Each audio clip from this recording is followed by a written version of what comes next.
Na aula passada, o que nós vimos foi como uma partícula se movimenta num campo uniforme, um campo magnético uniforme. Foi isso que a gente viu? Nós comentamos que existe a chamada força de Lorentz, né?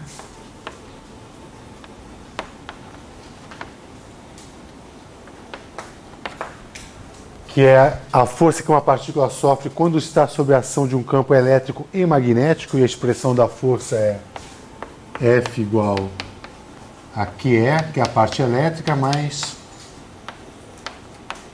QV vetor B, que é a força magnética. Só que a gente não comentou direito quem são os geradores de campo magnético. Nós dissemos apenas que partículas em movimento geram campo magnético.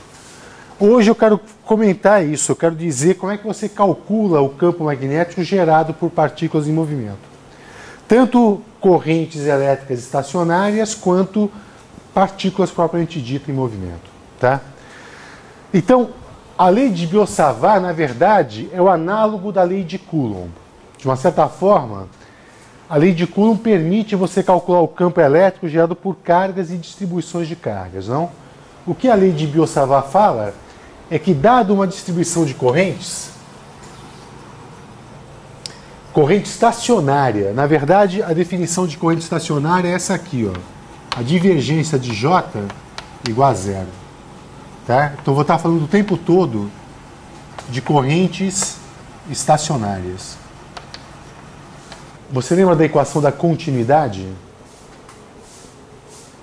Lembra disso? Então, a equação da continuidade dizia que a divergência de J é igual a menos a variação da densidade de cargas com o tempo. Então, eu estou pressupondo que não existe nenhuma variação de densidade de cargas com o passar do tempo em algum ponto desse fio. O que essa lei diz é o seguinte: dado uma corrente num fio, por exemplo, então seja aqui um elemento de corrente, que eu vou chamar isso aqui de um IDL. Tá? Uma corrente estacionária aí e o elemento do fio de comprimento DL. Então, este cara vai gerar o campo num ponto P,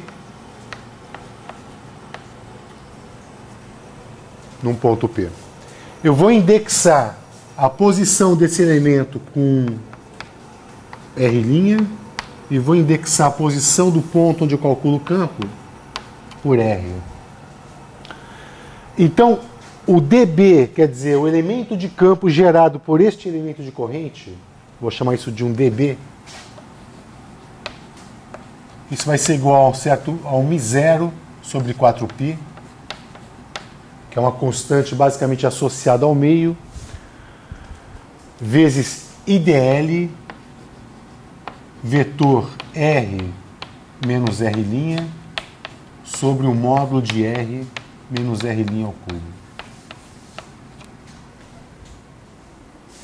Na verdade, isso aqui é o produto vetorial deste elemento de corrente por 1 sobre R quadrado, apontando na direção do versor que liga o elemento de corrente ao ponto P. Tá? Então, aqui tem um versor, não tem? Tem um versor. Então, o campo gerado por esse elemento de corrente varia com 1 sobre R2. Isso aqui é o R menos R'. E a direção e sentido do B vem do produto vetorial deste elemento de corrente com este raio vetor aqui. Correto? Então, no desenho do quadro, dB vai estar perpendicular ao quadro negro. Sim ou não? Entrando ou saindo?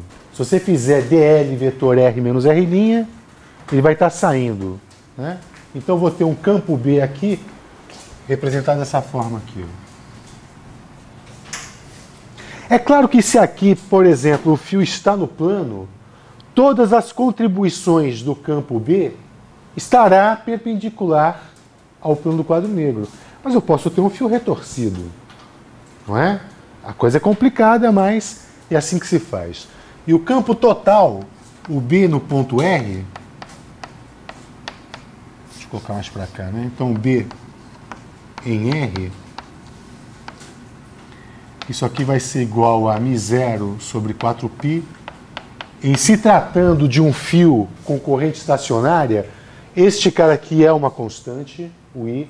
Eu vou fatorar o I e escrever isso como uma integral de dl vetor R menos R' sobre o módulo de R menos R' ao cubo. Tá? Isso aqui integrado sobre o meu circuito, onde eu tenho fio. Tá bem? Olha, eu vou te adiantando que existem várias formas de elemento de corrente que você pode escrever. Por exemplo, você tem IDL. Mas você também tem JdV, onde dV é um elemento de volume. Isso aqui é uma densidade superficial de cargas. Lembra da aula passada? Né? Como você tem um KdA.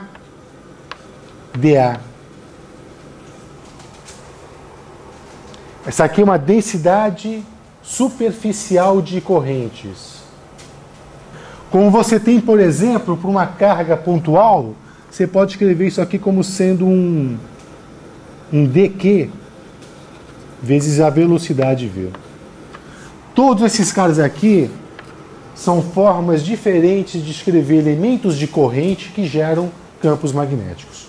Por exemplo, eu usaria essa expressão se eu tivesse uma placa fina, uma superfície com uma corrente.